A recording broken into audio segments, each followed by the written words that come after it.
आजको ओके संवादमा हामीसँग हुनुहुन्छ कृषक शम्भु चौहान। शम्भुजी, तपाईँलाई कार्यक्रममा स्वागत छ। धन्यवाद। हामी यो सामाजिक दूरी कायम गरेर मास्क लगाएर कुराकानी गर्छौँ। धन्यवाद।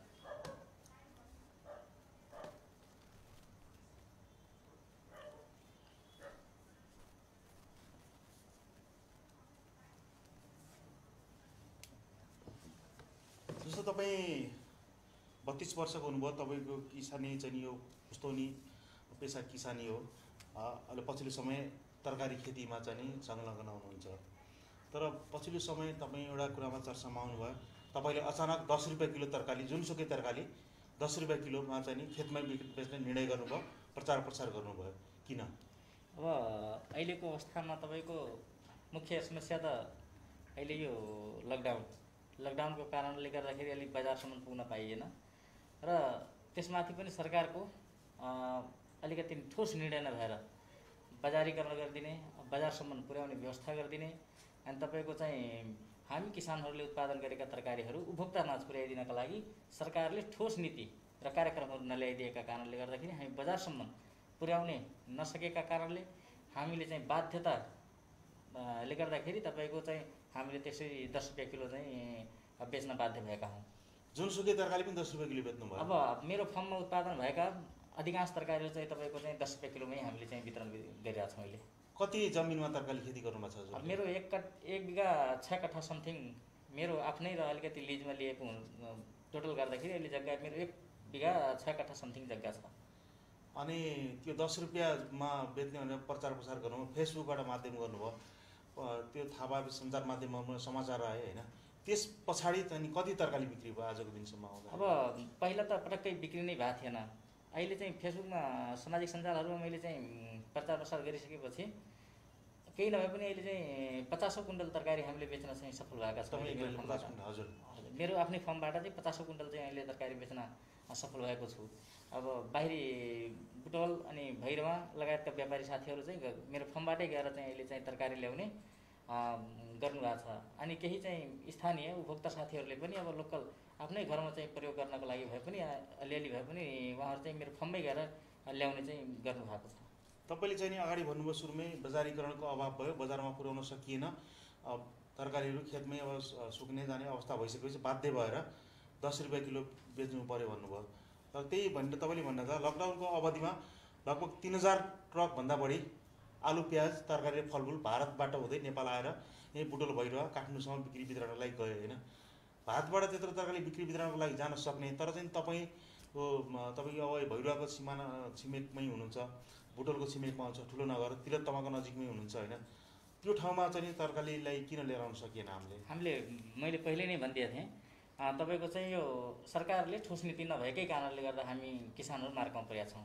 अब भन्ने क्रममा तपाईँको चाहिँ त्यो भैरवा भन्सार कार्यालयबाट हुँदै आएका अन्य इन्डियाहरूबाट चाहिँ उत्पादन भएका चाहिँ तरकारीहरू सरकारले भित्राउने अनि हाम्रा चाहिँ स्थानीय किसानहरूले तपाईँको चाहिँ देशका किसानहरूले कृषकहरूले उत्पादन गरेर चाहिँ हाम्रै स्थानीय बजारहरूमा पनि बेच्न नपाउँदा अलिकति हामी चाहिँ धेरै नै मार्कामा परेका छौँ।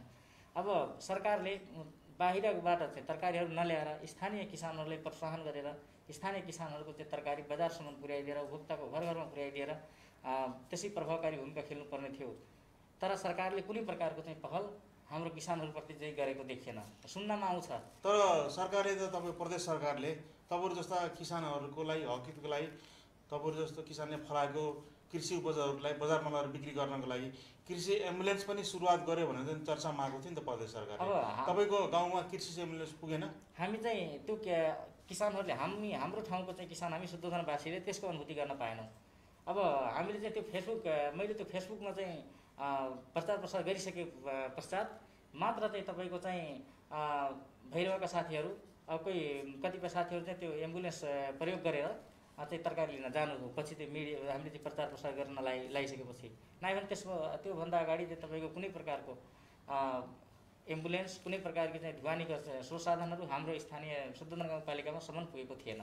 त्यसरी कृषि एम्बुलेन्स लिएर जानेहरूले चाहिँ तरकारीको मूल्य चाहिँ 10 रुपियाँ दिनुभयो कि अझ बढी तिर्नुभयो कि अथवा कम तिर्नुभयो? अझै होइन, हामीले चाहिँ जतिमा हाम्रो चाहिँ प्रचार प्रसार गरेका थियौँ जति 10 रुपियाँमै नै भनेका थियौँ हामीले चाहिँ उहाँहरूले चाहिँ 10 रुपियाँमै नै उपलब्ध गराएका छौँ। उहाँहरूले चाहिँ हाम्रो फर्ममै गएको हिसाबले हामीले अब चाहिँ प्रचार प्रसार गरेको हिसाबले नै त्यो हामीले भनेकै रेटमा 10 रुपियाँकै रेटमा हामीले चाहिँ उहाँहरूले तरकारी चाहिँ लगभग 50-60 क्विन्टल तरकारी चाहिँ मेरो आफ्नै फर्मबाट तपाईँको चाहिँ 10 रुपियाँमै उपलब्ध गराइदिएको छु। 10 रुपियाँ बिक्री गर्नुभयो र आजको दिन 10 रुपियाँ बिक्री भइरहेको छ। अझै पनि मैले चाहिँ 10 रुपियाँ नै बिक्री गरिरहेको छु। के तरकारी छ अहिले बारीमा? अब मेरो फर्ममा चाहिँ अहिले चाहिँ तपाईँको भिन्डी, काँक्रा अनि तपाईँको यो लौका अनि घिरम्ला अनि करेला चाहिँ अझै उत्पादन मेरो भएको छैन। अब भर्खर चाहिँ अब उत्पादन हुने क्रममा छ। अब यो बर्सातले गर्दाखेरि अलिकति सिजनेबल हो कि 12 महिना हुन्छ यो? होइन, यो अब सिजन अनुसारले चाहिँ अब तपाईँको चाहिँ तरकारीको चाहिँ अब सिजन अनुसारले हामी चाहिँ तरकारी लगाउने गर्छौँ।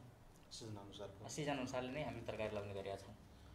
तपाईँको यो शुद्धोधन गाउँपालिकामा तपाईँ यस्ता कृषक कति छन्? तरकारी कति उत्पादन हुन्छ त्यहाँ? अब हाम्रो चाहिँ 600 शुद्धोधन मात्र तपाईँको वार्ड नम्बर 1 मा जाने हो भने शुद्धोधन गाउँपालिकाको चाहिँ वार्ड नम्बर 1 चाहिँ तपाईँको चाहिँ अधिकांश त्यो साबिक मानपोखरीको चाहिँ 2टा वडा चाहिँ 7 र 2 अहिले चाहिँ शुद्धोधन गाउँपालिकाको चाहिँ वार्ड नम्बर 1 मा तपाईँको 600 घरधुरी 600 घरधुरीका मान्छेहरू चाहिँ सम्पूर्ण चाहिँ किसानी पेसामै आबद्ध भएका छन्। त्यहाँ चाहिँ तपाईँको चाहिँ केही नभए पनि 60 तपाईँको चाहिँ बिघा जग्गामा चाहिँ हाम्रो चाहिँ तरकारी चाहिँ हुन्छ। त्यहाँ 60 बिघा जमिन 60 बिघामा चाहिँ हामीले चाहिँ त्यो अब सबैको चाहिँ ठुल्ठुलो त फर्महरू त छैन। कसैले अब 2 कट्ठा 4 कट्ठा 5 कट्ठा गरेर चाहिँ त्यो पकेट क्षेत्र नै हो, तरकारी पकेट क्षेत्र नै हो त्यो। हाम्रो चाहिँ शुद्धोधन गाउँपालिका वार्ड नम्बर 1 चाहिँ अहिले चाहिँ तरकारी पकेट क्षेत्र नै भएको छ। तर अहिले सरकारले चाहिँ कुनै प्रकारको तपाईँको चाहिँ त्यो तरकारी बिक्री वितरणहरूमा अनि तपाईँको चाहिँ अनुदानहरूमा अनि तपाईँको चाहिँ अन्य कुनै सेवा सुविधाहरू पनि अहिले उपलब्ध गराएको छ। सबैको स्थानीय तह पनि त छ नि त्यहाँ? स्थानीय तह छ, तर अहिलेसम्म हामी किसानले अनुभूति गर्न पाएका छैनौँ। अहिलेसम्म अनुभूति भएको छैन? अहिले अनुभूति भएको छैन। अब यो असारमा 3 वर्ष बित्छ स्थानीय तह। अब न मलको व्यवस्था छ, न बिउको व्यवस्था छ, न कीटनाशकको व्यवस्था छ, न हामीले जसोतसो हामीले उत्पादन गरेर किसानले आफ्नो मेहनत परिश्रमले गरेका चाहिँ उत्पादन गरेका तरकारीहरू बजारसम्म पनि लैजाने त्यो सहजीकरण समेत गाउँपालिका र प्रदेश सरकार र केन्द्र सरकारले समेत गर्न सकिरहेको छैन। अहिले लकडाउनको समयमा कुनै पहल भएन स्थानीय तहबाट? स्थानीय तहबाट अस्ति नै भर्खर एउटा चाहिँ हाम्रै शुद्धोधन गाउँपालिकामा चाहिँ तरकारी फाल्ने काम भयो, तपाईँले थाहा पाउनु होला। अनि त्यो घटना पश्चात सैना महिनाले जुन तरकारी हाम्रो चाहिँ शुद्धोधन उत्पादन भएका तरकारीहरू आफ्नो बाटो सैना महिनाको चाहिँ बाटो प्रयोग नगर्न गरेर चाहिँ नलान दिन भनेर जुन उहाँहरूले चाहिँ अवरुद्ध गर्नु हो, त्यो अवरुद्ध बाटो उहाँहरूले अवरुद्ध गरिसकेपछि हामीले जुन उत्पादन गरेका तरकारी हाम्रा किसानहरू आक्रोशित भएर चाहिँ तपाईँको बाटोमा फाल्ने काम भयो।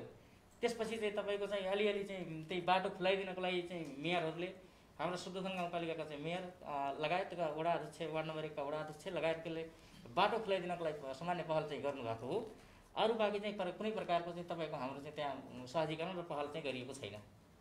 तर यसै बिचमा चाहिँ तपाईँको पहाडी हाम्रो रूपन्देहीको छिमेकी जिल्ला कपिल अर्घाखाँचीमा हाम्रो छिमेकी जिल्लाको कपिलवस्तुमा फलेको तरकारी त्यहाँ गएपछि त्यहाँ तराईको तरकारी कोरोना भएको हुन्छ भन्दै त्यहाँ फाल्ने काम पनि भयो, थाहा पाउनुभयो नि होइन? थाहा पाएको छु। त्यसमा म व्यक्तिगत हिसाबले म एकदम र यहाँ किसानहरूको तर्फबाट पनि मैले एउटा प्रतिनिधित्वको तरिका तर्फबाट आएको हुनाले मेरो भनाइ कहाँ छ भन्दा सरकारले अब यो हाम्रो स्थानीय उपभोक्ता जनताहरूलाई के बुझाउन सकिरहेको छैन भने तपाईँको चाहिँ इन्डियाबाट ल्याउने तरकारीहरूमा कोरोना नहुने, विदेशबाट ल्याउने तरकारीहरूमा कोरोना नहुने, अनि हामी चाहिँ हाम्रै स्वदेशमा हाम्रै किसान दाजुभाइहरूले उत्पादन गरेका हाम्रै किसानमा खेतमा चाहिँ उत्पादन गरेका तरकारीहरू तपाईँको चाहिँ सहर बजारहरूमा बेच्न नदिने जुन त्यहाँका जनप्रतिनिधि या त्यहाँका स्थानीय सरकार अनि तपाईँको त्यस जिल्लाका सम्बन्धित निकायहरूले जुन गरे त्यो एकदम तपाईँको त्यो निन्दनीय र दुःखदायी कुरा हो। त्यस्तो चाहिँ सरकार वास्तवमा भन्यो भने सरकार कमजोर भएकै र सरकारको चाहिँ ठोस नीति नभएकै कारणले गर्दाखेरि त्यो घटना चाहिँ घट्न गएको हो। हामी किसान मार्गमा छौँ। त्यो किसानहरूले उत्पादन गरेका तरकारीहरू तपाईँको त्यहाँ अर्घाखाँचीमा लगेर चाहिँ त्यो किसान उपभोक्ता साथीहरूले चाहिँ उपभोग गर्न पाएको भए हामी चाहिँ त्यो विषादी प्रयोग गरेको चाहिँ तरकारी बाहिरबाट चाहिँ विदेशबाट इन्डिया लगायत अन्य देशहरूबाट ल्याएको चाहिँ कच्चा पदार्थ तरकारीहरू हामी चाहिँ खान बाध्य हुने थिएनौँ। तर हाम्रै देशमा उत्पादन गरेका तरकारीहरू चाहिँ खानाबाट वञ्चित गराउने, कोरोना लाग्यो भनेर त्रासित बनाउने, अनि तपाईँको चाहिँ इन्डियाबाट चाहिँ लाखौँ लाखका चाहिँ मालहरू चाहिँ हाम्रो चाहिँ नेपाली दाजुभाइ दिदीबहिनीहरूलाई चाहिँ खुवाउने जुन प्रयास गरिरहेको छ यो सरकारको काम चाहिँ एकदम निन्दनीय छ। तपाईँलाई हाम्रो कृषि मन्त्रीको नाम थाहा छ नि? थाहा छ। हाम्रै जिल्लाको हुनुहुन्छ? होइन, दुःखले भन्नुपर्दा उहाँ चाहिँ घनश्याम भुषालज्यू जिल्लाको मात्र होइन कि मेरो क्षेत्रको हुनुहुन्छ। म आफू बसेको रूपन्देहीको चाहिँ क्षेत्र नम्बर 3 को चाहिँ म आफू चाहिँ बासी, मेरै क्षेत्रबाट उहाँ चाहिँ निर्वाचित भएर जानुभएको छ। आज दुःखले भन्नुपर्दा उहाँ चाहिँ कृषि मन्त्री हुनुभएको छ। त्यो क्षेत्रमा प्रत्येक किसानहरूको घर घरमा गएर त्यो म भएको ठाउँमा उहाँले चाहिँ प्रत्येक घर घर गएर प्रत्येक किसानहरूको घरमा गएर भोट माग्नु भएको अवस्था हो। भोट माग्दा के भन्नुभएको थियो तपाईँ सरकारी पकेट एरियामा? त्यही त अब कृषिको विषयमा हामीले अहिले पनि उहाँले भन्न त भन्नुहुन्छ कि विभिन्न समाचार माध्यमबाट सुनिराखेका छौँ, मैले यो गर्छु त्यो गर्छु त भन्नुभएको छ, तर कतिसम्म कार्यान्वयन हुने हो, लागू गराउन सक्नुहुने हो कि होइन उहाँले होला आफ्नो ठाउँमा चुनौती होला। तर हामी किसानहरूलाई त हाम्रो चाहिँ ठाउँमा हामीले उत्पादन गरेका तरकारीहरू हाम्रा नेपालका उपभोक्ता माझमा पुर्याउन सहजीकरण गरिदिन पर्यो। अनि अर्को कुरो तपाईँको चाहिँ विदेशबाट आयात चाहिँ पूर्ण रूपले ठप्प गर्न पर्यो। हामी स्थानीय किसानहरूले हाम्रो देशलाई आत्मनिर्भर र हामी पनि आत्मनिर्भर बन्न चाहन्छौँ। हाम्रा किसानहरूले चाहिँ त्यो आत्मनिर्भर बन्नको लागि मन्त्रालयले पहल गर्नुपर्छ। विदेशबाट आउने तरकारीलाई चाहिँ नि पूर्ण रूपमा रोक्नको लागि उहाँले नीति बनाउने कार्यक्रममा काममा चाहिँ केन्द्रमा गएर लबिङ गर्न सक्नुहुन्छ। उहाँ मन्त्री पनि हुनुहुन्छ, उहाँले चाहे भने सक्नुहुन्छ, कुरा मन्त्री प्रतिमा सक्नुहुन्छ, तर यो भएन। एकदम उहाँले चाहने हो भने त उहाँ त अहिले राज्यको मन्त्री हो नि, कृषि मन्त्री हो नि त उहाँ चाहिँ अहिले उहाँले चाहने हो भने त पूर्ण रूपले इन्डियाको चाहिँ विदेशबाट आउने तरकारीहरू बाहिरबाट आउने चाहिँ तरकारीहरूलाई पूर्ण रूपमा रोकेर स्थानीय किसानहरूले हाम्रै स्वदेशका किसान र उत्पादकहरूलाई जुन कृषिमा चाहिँ आधारित हाम्रो कृषि प्रधान देश भन्छौँ, अनि हाम्रा देशमा भएका उत्पादनहरूलाई लगेर चाहिँ जेसिबी खनेर खाल्डोमा पुर्ने, अनि बाहिरबाट ल्याएर चाहिँ तपाईँको त्यहाँबाट ल्याउँदाखेरि कोरोना नलाएर चाहिँ त्यो तरकारी चाहिँ हामी उपभोक्तामा चाहिँ पुर्याउने काम भइरहेको छ। यसलाई तत्काल चाहिँ मन्त्रालयबाट एउटा चाहिँ ठोस नीति ल्याएर किसानहरूको चाहिँ स्थानीय किसानहरूको चाहिँ तपाईँको चाहिँ स्वदेशी उत्पादनहरूलाई चाहिँ प्राथमिकतामा राखेर आफू भएको खण्डमा ल्याउन पाउने सरकारको दायित्व ल्याउनु नै पर्छ। तर यहाँको चाहिँ पर्याप्त हुँदाहुँदै तरकारी चाहिँ जेसिबी खनेर चाहिँ पुर्ने अनि तपाईँको चाहिँ बाहिरबाट चाहिँ तरकारी ल्याएर चाहिँ किसानहरूले खुवाउने। इन्डियामा हाम्रो देशभन्दा कैयौँ गुणा बढी सङ्क्रमित छन्। कोरोनाकै कुरा गर्ने हो भने हाम्रा देशभन्दा कैयौँ गुणा सङ्ख्याभन्दा हाम्रो चाहिँ त्यहाँ सङ्क्रमित बढी छन्। त्यहाँबाट उत्पादन भएको तरकारीहरू ल्याउँदाखेरि हाम्रो देशमा कोरोना नलाग्ने, अनि हाम्रै चाहिँ जिल्ला छिमेकी जिल्लाहरू कपिलवस्तु नवलपरासीका चाहिँ तरकारीहरू तपाईँको अर्घाखाँची पाल्पा अनि अन्य जिल्लाहरूमा लाँदाखेरि तपाईँको चाहिँ कोरोना लाग्ने, यसमा अलिकति गम्भीर ध्यान जानुपर्छ सरकारको। जस्तो अब अहिले अन्य उद्योगी व्यवसायी लगायत चाहिँ पर्यटन व्यवसायीहरू सबले चाहिँ राहतको कुरा गरिरहेछन्, ब्याङ्क ब्याजको कुरा गरिरहेछन्, ब्याज बिनाको कुरा गरिरहेछन्। तपाईँ चाहिँ सामान्य किसानहरू पनि मागहरू होला नि त सरकारसँग? हामीलाई लकडाउन के छ मागहरूको अहिले? त्यही त मैले भनिहालेँ हजुरलाई। अब अहिलेसम्म सरकारले हामी कृषि प्रधान देश भन्छौँ, तर सरकारले मात्र कहाँ अनुदान दिन्छ सुन्छौँ, अनुदान चाहिँ यति हामीले कृषि क्षेत्रमा यति अनुदान गऱ्यौँ, यति लगानी गऱ्यौँ भनेर सरकारले घोषणा गर्छ। तर त्यो अनुदान वास्तविक भन्ने हो भने तपाईँको फाइलमा मात्र पर्छ, वास्तविक किसानहरूसँग जाँदैन। त्यो फाइलमा जुन तपाईँको चाहिँ राजनीतिक अनि तपाईँको चाहिँ आसेपासेहरू अनि तपाईँको त्यहाँ राजनीतिकमा लागेका व्यक्तिहरूले अनि तपाईँको चाहिँ त्यो मन्त्री अनि तपाईँको चाहिँ गाउँपालिका पनि पहुँच भएका व्यक्तिहरूले जुन कागज रूपमा मात्र तपाईँको चाहिँ कागजी रूपमा मात्र चाहिँ कृषि गर्ने, अनि तपाईँको चाहिँ अहिलेसम्म उहाँहरूले एउटा खेतमा चाहिँ खुट्टा नटेकेको मान्छेहरूले अनुदान पाइराखेको अवस्था छ। अनि हामी चाहिँ तपाईँको पुर्खैदेखि खेती किसानी गर्ने, हाम्रो चाहिँ बाबुबाजेदेखि नै हामी चाहिँ तपाईँको खेती किसानीमा आबद्ध छौँ। हाम्रो चाहिँ तिनै पुस्ता हामी चाहिँ नेपाललाई आत्मनिर्भर बनाउन अनि हाम्रै देशमा चाहिँ तरकारी उत्पादन गरेर हामी चाहिँ स्वदेशी उत्पादन चाहिँ गरेर हाम्रो चाहिँ दाजुभाइहरूले खुवाउनको लागि हामी चाहिँ दिनरात मेहनत गर्ने, अनि सरकारले कागजी रूपमा चाहिँ तपाईँको चाहिँ अनुदान दिने। हाम्रो कागजमा फर्म बनाएर कागज फर्ममा मात्र तपाईँको चाहिँ फर्मको नाममा अनि कागजको नाममा मात्र कागज चाहिँ लिएर गयो, तरकारी रोप्ने कागजबाट पेश गरेर यस्ता खाने पनि छन् अझै। एकदमै होइन, व्यापक 90% मलाई जहाँसम्म लाग्छ वास्तविक किसानले कुनै प्रकारको अनुदान पाएका छैनन्, मात्र पाएछन् तपाईँको चाहिँ केही पर्सेन्ट मात्र, झोले कृषकले एकदम सीमित मात्र पाएका छन्। त्यो पनि तपाईँको चाहिँ आएका किसानहरूको जुन राहत हुन्छ त्यो पनि तपाईँको त्यही भनिहालेँ नि मैले, त्यो माध्यमबाट तपाईँको चाहिँ त्यो कागजी रूपमा चाहिँ तपाईँको चाहिँ वितरण गर्ने काम हुन्छ। अनि अहिलेसम्म तपाईँको चाहिँ न सिँचाइको व्यवस्था गरिरहेको छ सरकारले, न त कीटनाशकको व्यवस्था गरिरहेको छ सरकारले, न त हाम्रो उत्पादन जसोतसो मेहनत गरेर दुःख कष्ट गरेर हामीले उत्पादन गरेको तरकारी शुद्ध बेच्ने वातावरण चाहिँ छैन हाम्रो देशमा। त्योभन्दा हामीले अरू केही भन्नु छ? अब देशले अब एउटा चाहिँ ठोस नीति बनाएर किसानहरूलाई आत्मनिर्भर गर्ने र वास्तविक किसानहरू जुन तपाईँको चाहिँ दिनरात तपाईँको चाहिँ देशलाई चाहिँ एउटा कृषिमा आत्मनिर्भर बनाउनको लागि जुन लागि परेका छन्, हामी लागि परेका छौँ, त्यो वास्तविक किसानहरूलाई कम्तीमा त्यो अनुदान, सिँचाइको व्यवस्था, मल खाद अनि तपाईँको चाहिँ बिउ बिजन समेतको व्यवस्था त ग्यारेन्टी राज्यले गरिदिनु पर्ने हो नि। तर अहिलेसम्म तपाईँको चाहिँ कुनै प्रकारको चाहिँ तपाईँको प्रावधान गरिएको छैन।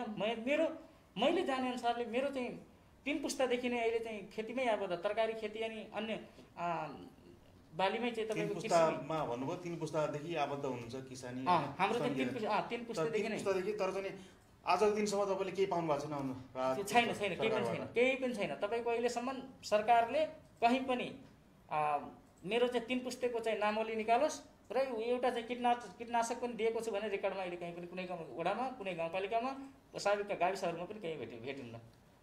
गत वर्ष कति रुपियाँको तरकारी बेच्नुभयो? अब गत वर्ष मात्र कुनै प्रकारको चाहिँ अनुदान नभए पनि मैले चाहिँ 1.5 लाख रुपियाँ तपाईँको चाहिँ एक वर्ष मैले गत वर्ष 1.5 लाख रुपियाँ मैले चाहिँ बचाएको थिएँ। तरकारी खेती गरेर सबै खर्च कटाएर, सबै खर्च, घरको खर्चहरू सबै कटाएर 1.5 लाख रुपियाँ सम्पूर्ण खर्च कटाएर मैले 1.5 लाख रुपियाँ बचाएको थिएँ। मेरो चाहिँ परिवारहरू पनि एकदम सक्रिय। अब तपाईँको चाहिँ म्याडमदेखि लिएर नानी बाबुहरू पनि सबै स्कुलको छुट्टीको बेलामा सबै फर्ममै जाने, खेतमै जाने अनि काम गर्नुहुन्छ। सबैले चाहिँ सहयोग गर्नुहुन्छ। वर्षमा 1.5 लाख रुपियाँ, गत वर्षमा 1.5 लाख रुपियाँ बचाएको थियो। यो वर्ष तरकारी खेती गरेर राम्रोसँग परिवार पाल्न सकिन्छ व्यवसाय हैन? नेपालमा सम्भव छ, सम्भावना छ, धेरै छ।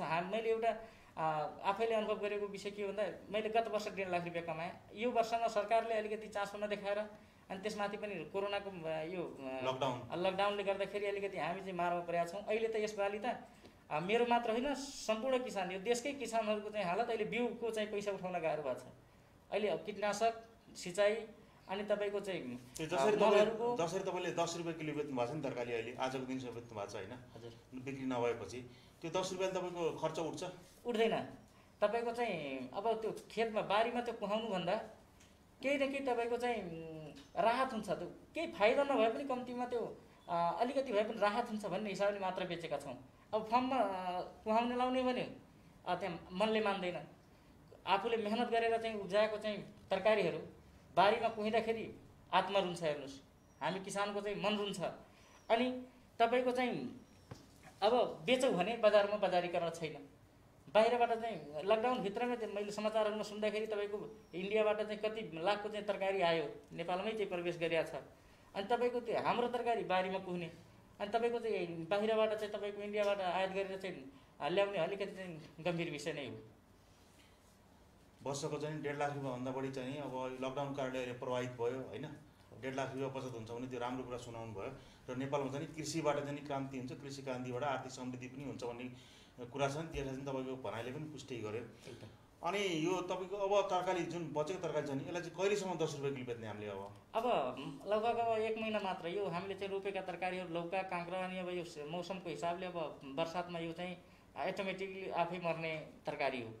अब यो 1 महिना मात्र हुन्छ। अब यो अब फल चाहिँ अब त्यो फल्ने समय, अब यसको एक्सपायर भनेको अब 1 महिना मात्र अब समय अझै 1 महिनासम्म त्यही 10 रुपियाँको दरले हुन्छ। अब बेच्न पाइएको छैन। अब बारीमा अझै पनि बारीमा टन्नै तरकारी छ, टन्नै छ। फर्ममा अझै पनि मेरो चाहिँ बारीमा जानुहुन्छ भने अझै पनि किन भने 4-5 कुइन्टल तरकारी निकाल्न सकिन्छ, त्यस्तो कन्डिसन छ। त्यो तरकारी अब त्यही बारीमा छोडौँ भने कुहिएर जान्छ। अनि तपाईँको बाहिर ल्याउँ भने अब त्यो बेच्ने अहिले सम्भावना छैन। हुन त अस्तिबाट भर्खरै 2-3 दिनदेखि हल्का फुल्का अहिले चाहिँ लकडाउन खुकुलो भएका कारणले गर्दाखेरि स्थानीयहरू पनि गएर चाहिँ घरबाटै तरकारी ल्याउने। हाम्रो भैरवा सदरमुकाम, रूपन्देही सदरमुकाम भैरवादेखि तपाईँ कति टाढा छ घर? यहाँबाट 25 किलोमिटर पर्छ। 25 किलोमिटर पर्छ। अनि उताबाट बुटोल?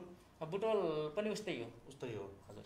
यति नजिकको दूरी भएर पनि तपाईँलाई लकडाउनको समयमा तरकारी बजारमा पुर्याउन अभाव भयो। अहिले त बरु सजिलो हो। तपाईँको चाहिँ अहिले 2-4 दिनदेखि सजिलो छ। नाइ भने त त्यहाँ सैना महिनाले तपाईँको चाहिँ आफ्नो बाटो, त्यो मुर्गियाको बाटो भएर तपाईँको जान नदिने। अनि तपाईँको चाहिँ तिलोत्तमाले पनि आफ्नो नगरपालिकामा बिक्री वितरणमा रोक लगाएको थियो। तिलोत्तमा अनि तपाईँको सैना महिना अनि बुटोलले पनि, तपाईँको बुटोलमा पनि प्रहरीले चाहिँ किसान दाजुभाइहरूले चाहिँ लाठीले चाहिँ पिटेर चाहिँ धपाएको चाहिँ घटनाहरू निकै पर्याप्त छ, त्यहाँ सुनिया छ। त्यही भएर हामीले चाहिँ त्यो बजारमा पनि जान सकिरहेको अवस्था छैन। अब अहिले पनि लकडाउन खुले पनि हामीले हल्का खुकुलो भए पनि हामी चाहिँ त्यो बजारसम्म जाने अहिले गरेका छैनौँ। किन अब जाउँ भने अब त्यहाँ गाली खाएर आउनुपर्छ। अब नजाउँ भने बारीमा कुहिन्छ। त्यही भएर हामीले चाहिँ त्यो अनलाइनबाटै त्यो फेसबुकमा मैले विज्ञापन गरे अनुसार नै फर्मबाटै मेरो तरकारीहरू चाहिँ अहिले बिक्री वितरण भइरहेको छ। जस पछिल्लो समय तपाईँ आफ्नै आफ्नै विवेकले गर्दा तरकारी बेच्न सफल हुनुभयो। साथीहरूको मद्दतले जसले फेसबुकमा राखेर प्रचार पनि गरिदिनु भयो। यसले गर्दा तरकारी बारीमा कुहिने तरकारी चाहिँ 10 रुपियाँ किलो भए पनि केही मात्रामा बिक्री भयो। यसबाट पनि सन्तुष्ट हुनुहुन्छ? एकदम होइन, साथीहरूलाई पनि धन्यवाद भन्छु, किनकि उहाँहरूले चाहिँ जुन प्रकारले सुरुवात चाहिँ हाम्रो भैरुवाको तपाईँको मित्र मोजी बालीले पनि गर्नुभयो। एकदम होइन, उहाँ विशेष त मोजी बालीजीलाई नै धन्यवाद भन्छु, किन मेरो उहाँले चाहिँ प्रचार प्रसार गरिदिइसकेपछि उहाँ लगभग चाहिँ भैरुवाबाट उहाँले नै पठाएको चाहिँ मोजी बाली साथीले नै पठाइदिएर मेरो 50-60 क्विन्टल तरकारी चाहिँ बिक्री भएको हो। यसमा साथीको भूमिका पनि हाम्रो हो। अब हामी कार्यक्रमको लगभग अन्ततिर आइसकेका छौँ।